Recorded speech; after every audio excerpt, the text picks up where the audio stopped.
Welcome back. We're going to talk about decolonization and the European Union today. Of course, the EU's been in the news a lot with the Brexit here this summer. Let's put this in context, and there's more than one. Decolonization and the rise of the EU take place within the Cold War.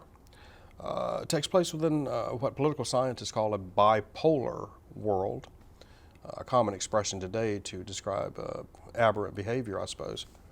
The political scientists use it to describe this bipolar system by which the United States and its allies confront the Soviet Union and its allies in a bipolar world, the two great powers and the rest of the world revolving around them.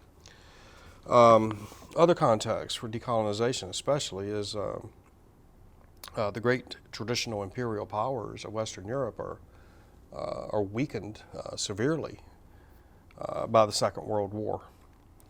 And then finally, another context is the quest for independence by what political scientists and historians call third world countries. First world is the United States and the capitalist nations, NATO, the West. The second world generally refers to the Soviet Union and its allies. And then the third world used to refer to everyone else, the non-aligned countries, countries that had been colonized, countries that had been dominated. Significances. Well, indigenous peoples throughout Africa and Asia and other places gained their independence from the imperial powers. A second significance. There's shifts in the international balance of power during this decolonizing era as new nations emerge on the stage and choose sides with the West or with the Soviets or remain non-aligned. These new nations often defy their patrons and cause trouble between the great powers. Key question here, why do so many nations achieve their independence after the Second World War? Well, like I said, the European powers are weakened by the Second World War. The Soviet Union, as part of its anti-Western propaganda, tends to support colonized people and those peoples who are rebelling against the imperial power, whether in Cuba or Algeria or Vietnam or the Congo or wherever. There is in the United States, of course, an anti-colonial tradition, which goes all the way back to our founding. This, of course, is complicated, though, in the Cold War especially, because if the United States has an anti-colonial tradition, it also has an intense fear of communism. So in the Cold War and during this decolonization, you'll find the United States supporting anti-communist regimes that are probably unworthy of support, but we support them because of their anti-communism. We see this throughout Central America, South America, and in Asia as well. Examples of this decolonizing effort. Of course, India, probably the most famous, 1947, the British finally withdraw from the Indian subcontinent. The Philippines, after the Second World War, in 1946, become a sovereign, independent country. The United States administration leaves. Of course, the Dutch leave Indonesia in 1949. Famously, the event that triggers the Truman Doctrine is the British withdrawal from Greece and Turkey in 1946-47. And of course, the English also abandoned bases in Egypt and the Suez in the mid-50s. Italy will abandon its colonies in Libya, just across the water there, the Mediterranean. Ghana in West Africa sort of leads the way for these West African countries to gain their independence. This starts in the late 50s. France is an interesting example here, and we'll talk a little more about two particular cases of decolonization. One directly involves France. France is reluctant to abandon her colonies in Algeria, again, North Africa, just across the water from France. And of course, her colony in Southeast Asia, in Indochina, Vietnam. And these are examples that we'll have to look at a little bit closer. In fact, I'll do that now while we're talking about it. The Vietnam example is pertinent to our discussion because it not only involves Western ideas and Western imperialism, but it allows us to see how the West and its interests and motivations have become part of world history. And this is where our categories become problematic and sometimes just downright silly when we try to distinguish world history from Western civilization, from United States history.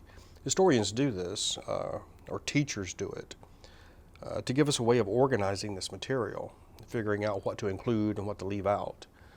So when I talk about decolonization here, some people are going to say, well, you shouldn't talk about Vietnam because that involves the United States, or that involves world history. And in my mind, this is just nonsense. We need to be able to bring an analysis, a closer analysis to these things and see that the category of Western civilization is strictly an organizing tool. The French, of course, had colonized Vietnam in the 19th century, during that era, that new imperialism that we talked about. And the French had stayed there until 1940 when they were defeated. You remember Hitler's armies overran France in what, month, 6 weeks?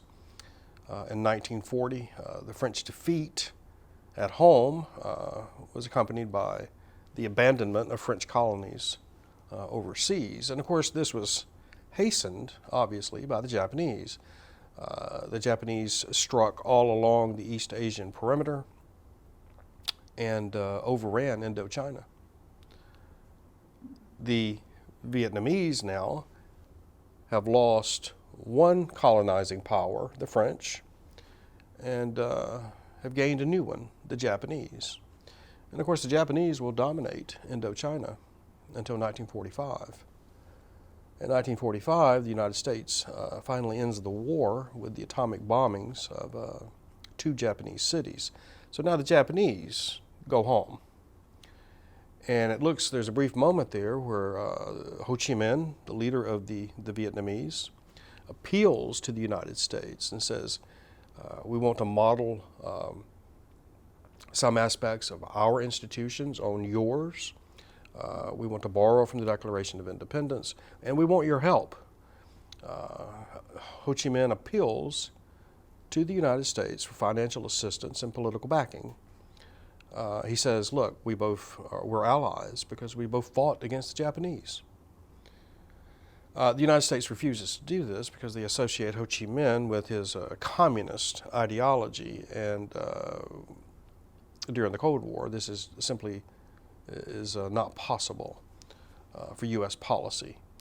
So the United States is now going to support the French in their return to Vietnam for a couple of reasons.